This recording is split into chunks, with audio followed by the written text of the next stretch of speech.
Okay बेटा, है ना। आज मैं आप लोगों को पढ़ाऊंगी स्पर्श भाग 2, है ना। स्पर्श भाग 2 का अध्याय 4, है ना। अध्याय 4, तुम कब जाओगे अतिथि।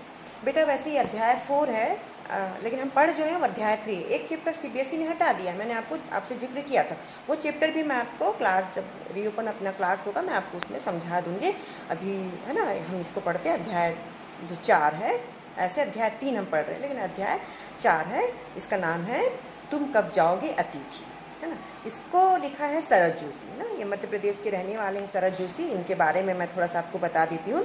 शरद जोशी का जन्म मध्य प्रदेश के उज्जैन शहर में 21 मार्च 1921 को हुआ था। 19 मार्च 1921 को कहाँ पे? उज्जैन में ना। महाकालेश्वर का मंदिर है ना, यहाँ पे बहुत फेमस मंदिर है, आपने सुना होगा, है ना। वहीं पे इनका जन्म हुआ था।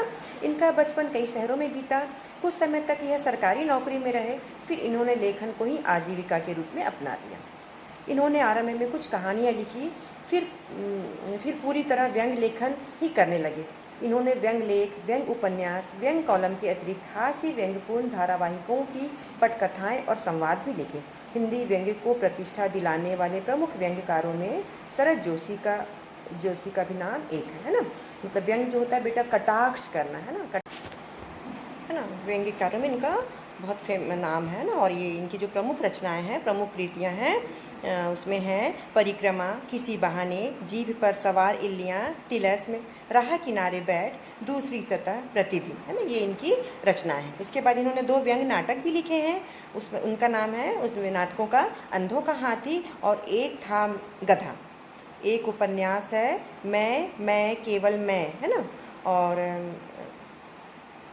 उर्फ कमलमुख भी, है ना। ये उनके उपन्यास हैं, ठीक है। और ये मैंने उनके बारे में आपको बता दिया। अब मैं आप लोगों को है ना अध्याय समझा रही हूँ, तो आप लोग इसको समझने की कोशिश कीजिए, ठीक है। मैं थोड़ा थोड़ा सा जैसे पढ़ती हूँ, पढ़ के मैं थोड़ा सा आपको समझाती जाऊँगी, तो आप लोग इसको समझने की कोशिश करना, है ना। बड़ा मज़ेदार अध्याय है, ठीक है। तुम कब जाओगे अतिथि। अतिथि यानी इसका संधि विच्छेद यदि हम करें, अतिथि यानी अधन तिथि, है ना। जिसके जाने की कोई निश्चित तिथि ना हो, पता नहीं वो कब जाएगा, अतिथि, है ना। हमारे देश में बेटा, है ना, हम अपने देश में, ये हमारे देश की संस्कृति है, ये हमारे देश की हमें पता है, हमें बचपन से सिखाया जाता है, हमें ये बताया जाता है अतिथि देवो भव, मतलब मेहमान भगवान का रूप होता है ना। ये हमारी परंपरा है, ये हमारी संस्कृति है ना। तो ये जो अध्याय है इसी पे आधारित है, लेकिन यहाँ पे देवता की बात नहीं हो रही। आप लोग सुनना है ना कि क्या बात हो रही है, ठीक है। आज तुम्हारे आगमन के चतुर्थ दिवस पर यह प्रश्न बार बार घुमड़ रहा है, तुम कब जाओगे अतिथि। वो जो अतिथि है लेखक के घर है ना, जो भी आए हैं उनके मेहमान, है ना। मैं ये बता रही हूँ कि लेखक वहीं बोल रही है यहाँ पे, उनके यहाँ जो मेहमान आए हैं, तो चौथा दिन है उनको आए हुए ना। तो जो लेखक है वो ये बोल रहे हैं कि आज तुम्हारे आगमन का 4 दिन हो गया है, तुम कब जाओगे अतिथि, है ना। तुम जहाँ बैठे निसंकोच सिगरेट का धुआं फेंक रहे हो, उसके ठीक सामने एक कैलेंडर है, देख रहे हो ना। इसकी तारीखें अपनी सीमा में नम्रता से फड़फड़ाती रहती हैं। विगत 2 दिनों से मैं तुम्हें दिखाकर तारीखें बदल रहा हूँ। तुम जानते हो, अगर तुम्हें हिसाब लगाना आता कि यह चौथा दिन है, तुम्हारे सतत आतिथ्य का चौथा भारी दिन, पर तुम्हारे जाने की कोई संभावना प्रतीत नहीं होती। लाखों मील लंबी यात्रा करने के बाद वे दोनों एस्ट्रोनॉट्स भी इतने समय चांद पर नहीं रुके थे जितने समय तुम एक छोटी सी यात्रा कर मेरे घर आए हो। तुम अपने भारी चरण कमलों की छाप मेरी जमीन पर अंकित कर चुके। तुमने एक अतरंग निजी संबंध मुझसे स्थापित कर लिया। तुमने मेरी आर्थिक सीमाओं की व्यंजनी चट्टान देख ली। तुम मेरी काफ़ी मिट्टी खोद चुके, अब तुम लौट जाओ अतिथि। तुम्हारे जाने के लिए यह उच्च समय अर्थात हाई टाइम है। क्या तुम्हें तुम्हारी पृथ्वी नहीं पुकारती, है ना।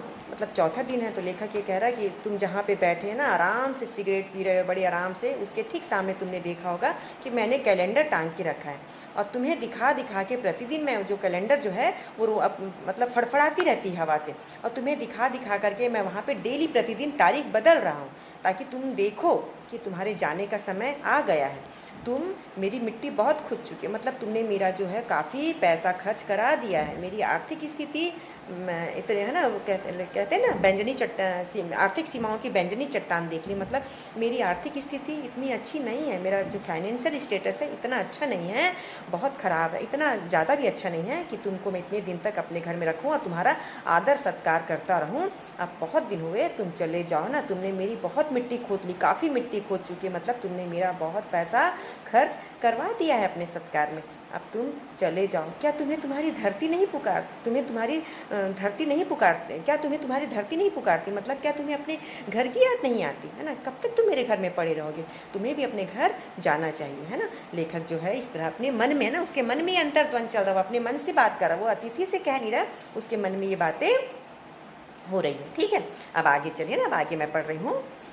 उस दिन जब तुम आए थे, मेरा हृदय किसी अज्ञात आशंका से धड़क उठा था। अंदर ही अंदर कहीं मेरा बटुआ काँप गया।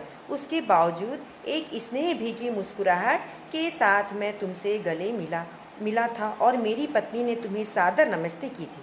तुम्हारे सम्मान में ओ अतिथि, हमने रात के भोजन को एकाएक उच्च मध्यम वर्ग के डिनर में बदल दिया था। तुम्हें स्मरण होगा कि 2 सब्जियों और रायते के अलावा हमने मीठा भी बनाया था। इस सारे उत्साह और लगन के मूल में एक आशा थी कि तुम दूसरे दिन,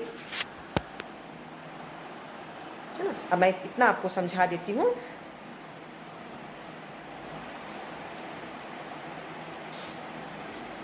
लेखक कहते हैं कि जिस दिन तुम आए थे, तुमने देखा था कि मैं एक अज्ञात आशंका थी, है ना, अंदर ही अंदर मुझे एक अज्ञात आशंका से मेरा दिल जो है धड़क गया था कि पता नहीं मेरा कितना पैसा खर्च होगा, कितने दिन तुम रहोगे। फिर भी मैंने प्यार से तुमसे गले मिला, तुम्हारा आदर सत्कार किया। मेरी जो पत्नी है वो भी तुम्हें प्यार से तुम्हें नमस्ते की थी, है ना।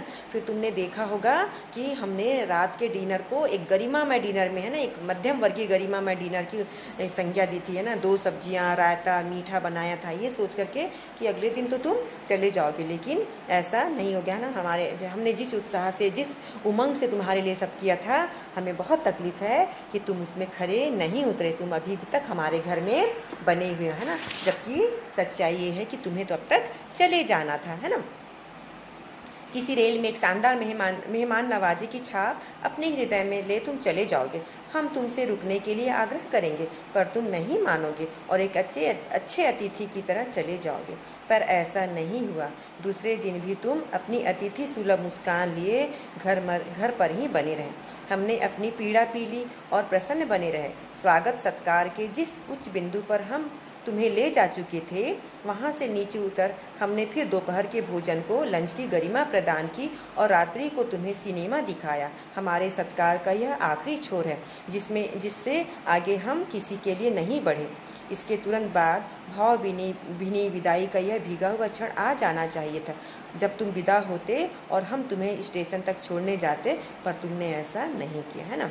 लेखक जो है बता रहे कि हमने तो मतलब बहुत तुम्हारी खातिरदारी की, रात को ना सब कुछ तुम्हारे लिए बहुत अच्छे से किया कि तुम चले जाओगे, पर तुम नहीं गए ना। जब हम सवेरे उठे, हमें लगा कि अब खाना वाना खाने के बाद तुम एक अच्छी रेलगाड़ी का सफ़र करोगे, हम मेहमान नवाजी करोगे और चले जाओगे। हम तुम्हें रोकने के लिए बहुत आग्रह करेंगे, 1 दिन रुक जाओ, 2 दिन रुक जाओ, लेकिन तुम एक अच्छे अतिथि की तरह तुम हमारा घर छोड़ करके चले जाओगे। पर तुमने ऐसा नहीं किया, है ना, तुम नहीं मानोगे। और लेकिन तुमने ऐसा नहीं किया। फिर हमने अंदर ही अंदर अब इस पीड़ा को हम सह लिए कि अगले दिन भी तुम्हारी खातिर हमें करनी है ना। फिर अगले दिन क्या हुआ, दोपहर आया। दोपहर में भी हमने लंच की गरिमा है ना, दोपहर के भोजन को हमने लंच की गरिमा प्रदान की। लंच की गरिमा मतलब थोड़ा सा एक हाई सोसाइटी, है ना। दोपहर का भोजन है ना, शाम का नाश्ता, सवेरे का नाश्ता, फिर दोपहर का भोजन, ये सब तो हम करते हैं। लेकिन यहाँ पे जो लेखक हैं वो थोड़ा सा ज़्यादा बताना चाह रहे हैं। तो वो बोलते हैं हमने एक लंच की गरिमा प्रदान की ना, उसमें हमने तुम्हारे लिए बहुत अच्छे से अच्छा व्यवस्था किया, है ना। हमने तुम्हें फिर रात्रि का समय आया, फिर हमने तुम्हें बहुत अच्छा खाना खिलाया। रात्रि को हम तुम्हें सिनेमा ले गए, सब कुछ ठीक रहा, है ना। ये लगा कि चलो अब आज रात्रि को तुम सब कुछ होने के बाद हमें विदा करके चले जाओगे, भावभीनी विदाई होगी ना। लेकिन और हम तुम्हें स्टेशन तक छोड़ने जाएंगे, लेकिन ऐसा नहीं हुआ। पता नहीं तुम कब जाओगे ना। और आज ना यहाँ तक तो मैंने तुमको समझाया। तीसरे दिन की सुबह तुमने मुझसे कहा मैं धोबी को कपड़े देना चाहता हूँ। ये लो, है ना, एक और मुसीबत। अब तक तो लेखक बेचारा परेशान था ना। अब जब तीसरा दिन आया, तीसरा सवेरा आया, तो सवेरे उठ करके जो अतिथि महाशय हैं जो है ना, वो कह रहे हैं कि मैं धोबी को कपड़े देना चाहता हूँ, मतलब तुम्हारे और उठने की इच्छा है ना। यह आघात अप्रत्याशित था और इसकी चोट मार्मिक थी। तुम्हारे सामीप्य की बेला एकाएक यो रबर की तरह खिंच जाएगी, इसका मुझे अनुमान न था। पहली बार मुझे लगा कि अतिथि सदैव देवता नहीं होता, वह मानव और थोड़े अंशों में राक्षस भी हो सकता है। अगले दिन जो है ना, जब तीसरा दिन आया, लेखक के घर जो अतिथि आए थे उन्होंने कहा मैं धोबी को कपड़े देना चाहता हूँ ना। लेखक को एक बड़ा अप्रत्याशित आघात लगा। अप्रत्याशित आघात लगना मतलब बहुत गहरी चोट लगना, लेकिन दिखाई ना देना, मार्मिक था ना। उसकी जो चोट थी मार्मिक थी, अंदर चोट लगी थी, बाहर नहीं दिखा सकते थे, है ना। तुम्हारे सामीप्य की बेला ये है ना, जो तुम्हारे और पास रहने का जो समय है वो ऐसे रबर के है ना, जैसे हम रबर को कैसे खींचते हैं तो तनता है ना, तो ऐसी बढ़ती जाएगी, इसका मुझे भी जरा सा भी अंदाज़ा नहीं था। पहली बार मुझे लगा कि अतिथि जो है हर समय देवता नहीं होता, कभी कभी वो मानव होता है और उसमें कभी कभी थोड़ा अंश राक्षसों का भी आ जाता है, और इस समय तो मुझे बिल्कुल वो राक्षस ही लग रहे हो, है ना। किसी लॉन्ड्री पर दे देते हैं, जल्दी धुल जाएंगे। मैंने कहा। मन ही मन एक विश्वास पल रहा था कि तुम्हें जल्दी जाना है। तो लेखक बोले कि धोबी को देने से लेट करेगा, किसी लॉन्ड्री में दे देते हैं, लॉन्ड्री वाले जल्दी दे देते हैं ना कपड़े, तो तुम्हें मतलब जल्दी धुल के आ जाएंगे, है ना। एक ताकि मतलब एक वो था, एक विश्वास पल रहा था कि शायद तुमको जल्दी जाना होगा। कहाँ है लॉन्ड्री? तो लेखक के घर जो अतिथि आए थे उन्होंने कहा कहाँ, चलो चलते हैं, मैंने कहा, और अपनी सहज बनियान पर औपचारिक कुर्ता डालने लगा। ठीक है चलो चलते हैं ना। लेखक जो थे वो बोले ठीक है चलो चलते हैं लॉन्ड्री तक, है ना। और वो कपड़े पहने और बाहर निकल गए। कहाँ जा रहे हो? पत्नी ने पूछा। उनको जाता देख करके पत्नी ने पूछा कहाँ जा रहे हैं? इनके कपड़े लॉन्ड्री पर देने हैं, मैंने कहा। लेखक ने कहा अपनी पत्नी से, इनके जो कपड़े जो अतिथि आए इनके कपड़े लॉन्ड्री में देने हैं, वहीं देने जा रहे हैं। मेरी पत्नी की आंखें एकाएक बड़ी हो गई। आज से कुछ बरस पूर्व उनकी ऐसी आंखें देख मैंने अपने अकेलेपन की यात्रा समाप्त कर बिस्तर खोल दिया था, पर अब जब वे ही आंखें बड़ी होती हैं तो मन छोटा होने लगता है। वे इस आशंका और भय से बड़ी हुई थी कि अतिथि अधिक दिनों तक ठहरेगा। जैसे पत्नी को पता चला कि इनके कपड़े लॉन्ड्री में धुलने के लिए जा रहे हैं, तो उसने भी अपनी आंखें बड़ी बड़ी करके, मतलब आश्चर्यचकित करके अपनी पत्नी की ओर देखी। बाप रे, ये क्या हो रहा है, मतलब ये अभी और अधिक दिनों तक ठहरेगा। जब भी उनकी पत्नी की ऐसे उनका एक्सपीरियंस रहा होगा, अनुभव रहा होगा लेखक का, कि जब भी उनकी पत्नी की आंखें ऐसी बड़ी बड़ी होती है, मतलब वो कहीं ना कहीं क्रोध मिश्रित क्रोध को अपने अंदर मिक्स करके वो अपनी आंखों को बड़ी करके दिखाती थी, या फिर आश्चर्यचकित होकर के बताती थी ना। तो आज भी उन्होंने ऐसे ही किया था। और आशंका निर्मूल नहीं थी। अतिथि तुम जा नहीं रहे, लॉन्ड्री पर दिए कपड़े धुलकर आ गए और तुम यहीं हो। तुम्हारे भरकम शरीर की से सलवटे पड़ी चादर बदली जा चुकी है और तुम यहीं हो। तुम्हें देखकर फुट पड़ने वाली मुस्कुराहट धीरे धीरे फीकी पड़कर लुप्त हो गई है। ठहाकों के रंगीन गुब्बारे जो कल तक इस कमरे के आकाश में उड़ते थे अब दिखाई नहीं पड़ते। बातचीत की उलझती हुई गेंद चर्चा के क्षेत्र के सभी कोनरों से टप्पे खाकर फिर सेंटर में आकर चुप पड़ी है। अब इसे न तुम हिला रहे हो न मैं। कल से मैं उपन्यास पढ़ रहा हूँ और तुम फिल्मी पत्रिका के पन्ने पलट रहे हो। शब्दों का लेन देन मिट गया है और चर्चा के विषय चूक गए हैं। परिवार, बच्चे, नौकरी, फिल्म, राजनीति, रिश्तेदारी, तबादले, पुराने दोस्त, परिवार नियोजन, महंगाई, साहित्य और यहाँ तक कि आंख मार मार कर अपनी पुरानी प्रेमिकाओं का भी जिक्र कर लिया। और अब एक चुप्पी है। सौहार्द अब सैने सैने बोरियत में रूपांतरित हो रहा है। भावनाएं गालियों का स्वरूप ग्रहण कर रही है, पर तुम जा नहीं रहे। किस अदृश्य गोद से तुम्हारा व्यक्तित्व यहाँ चिपक गया है, मैं इस भेद को सपरिवार नहीं समझ पा रहा हूँ। बार बार यह प्रश्न उठ रहा है, तुम कब जाओगे अतिथि, है ना। लेखक जो है वो कहते हैं कि मतलब उनकी जो आशाएं थी वो निर्मूल नहीं थी, उसमें एक मूल था, है ना, कि वो कपड़े धुल करके आ गए। तो भी जो लेखक के घर जो आए हैं महाशय, है ना, वो जाने का नाम ही नहीं ले रहे। उनके घर में जो जिस बिस्तर पे उनको सुलाया जाता था, है ना, उस बिस्तर की चादरें जो है वो बदली जा चुकी है ना। चादर भी बदल दिया गया। 3-4 दिन में जनरली होता है कि हम मतलब 2-3 दिनों में हम लोग चादर बदल देते हैं, चादर गंदी मानी जाती है। तो जो चादर थी वो भी उनके बिस्तर की चादरें बदली जा चुकी है। मतलब अक्सर ऐसा होता है कि कोई मेहमान आया, 2-3-4 दिन 2 दिन 3 दिन रुका, उसके बाद चला जाता, फिर हम चादर धो करके दोबारा हम उसको बिछा देते हैं। लेकिन मतलब चादर लेखक का ये मानना है कि चादर भी बदल दिया गया लेकिन तुम नहीं गए। मतलब ये आश्चर्य की बात है ना।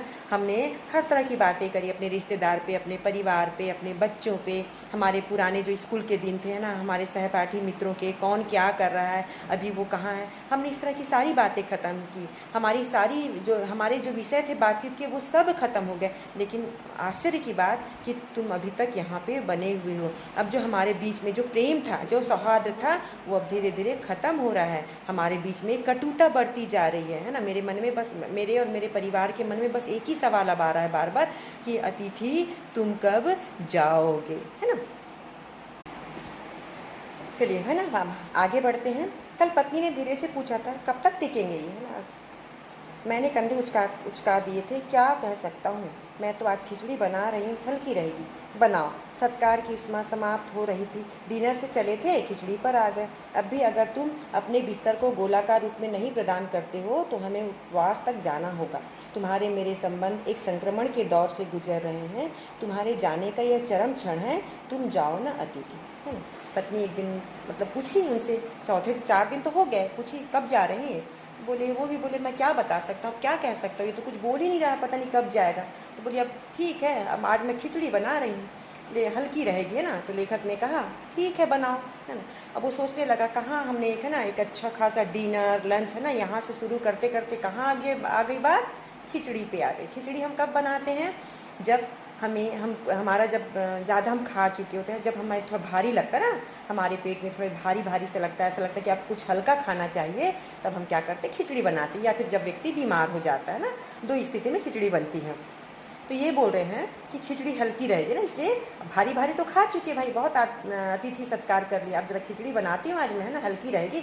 तो लेखक ने भी कहा, हाँ बनाओ ना। तो सोचने लगी कहाँ से शुरू हुई थी बात और आज खिचड़ी पे चली आई ना। मतलब हमारा जो संबंध है, हमारा, मेरा और उस अतिथि का, है ना, हम दोनों के संबंध कहाँ से गुजरे, संक्रमण के दौर से गुजरे। मतलब बहुत बुरी तरह से संक्रमित हो गए हैं ना।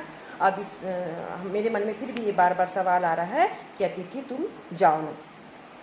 तुम्हें यहाँ अच्छा लग रहा है, अच्छा लग रहा है ना। मैं जानता हूँ दूसरों के यहाँ अच्छा लगता है। अगर बस चलता तो सभी लोग दूसरे के यहाँ रहते, पर ऐसा नहीं हो सकता। अपने घर की महत्ता के गीत इसी कारण गाए गए हैं। होम को इसी कारण स्वीट होम कहा गया है।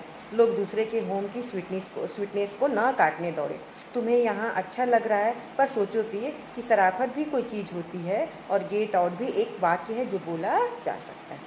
लेखक बोल रहा है, लेखक सोचता है कि तुम्हें यहाँ बहुत अच्छा लग रहा है ना, दूसरे के यहाँ आराम से बैठे हो, खा पी रहे हो, कोई चिंता नहीं, कोई फिक्र नहीं तुमको ना, ऐसा अच्छा लग रहा है तुम्हें। शायद ईमान है ना, लोग कहते हैं ना कि हाँ दूसरों के घर, सही में दूसरों के यहाँ जाना, दूसरों के यहाँ रहना अच्छा लगता है, लेकिन ऐसा नहीं है। अपना घर अपना ही होता है, अपने घर की बात ही अलग होती है ना। तुमको मेरे घर में बहुत अच्छा लग रहा है, लेकिन अपने घर की बात अच्छी होती है ना।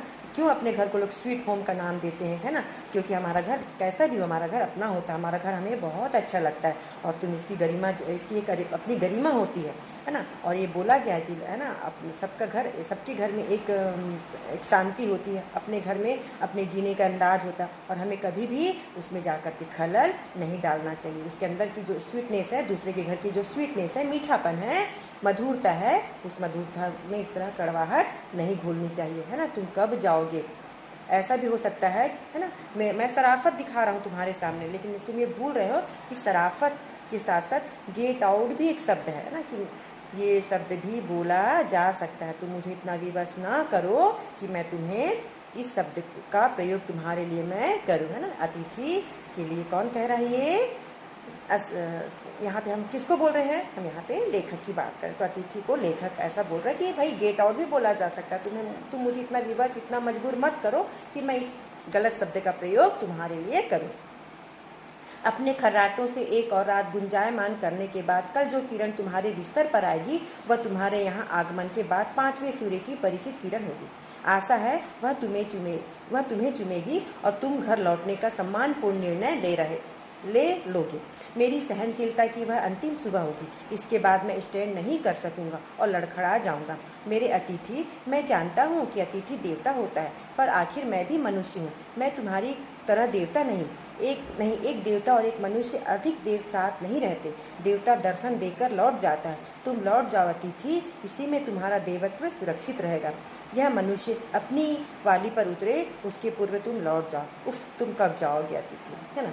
चौथे दिन तो लेखक के मन में ये सारी बातें आई, है ना। अब लेखक ये सोचता है कि कल जब हम ना, अभी हम रात को सोएंगे, है ना, तुम भी रात को सोओगे, खर्राटे वाली आवाज़ तुम्हारी जो तुम्हारे कमरे से आएगी, खर्राटे के गूंजने की, तुम गहरी नींद में सोओगे।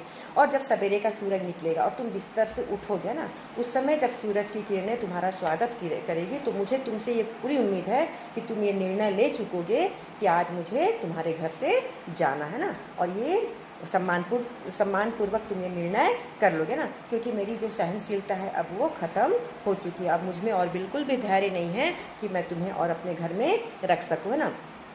मैं जानता हूँ, मैं, है ना, तो मेरे मेहमानों, मैं जानता हूँ कि अतिथि जो है वो देवता होता है, भगवान होता है, लेकिन कभी भी एक लंबे समय तक मनुष्य और देवता एक साथ नहीं रह सकता, है ना। ये कटाक्ष है ना, ये कटाक्ष है कि लंबे समय तक मनुष्य और देवता एक साथ नहीं रह सकते। देवता जो है वो दर्शन दे करके चले जाते, तो तुम भी देवता की जो जिम्मेदारी थी देवता की, वो तुमने निभा ली। अब तुम दर्शन दे लिए, अब तुम मेरे घर से चले जाओ, है ना। मैं अब तुमको ज़्यादा दिन तक नहीं रह पाऊँगा। इसी में जो देवत्व है, वो तुम्हारा जो देवत्व है वो सुरक्षित रहेगा।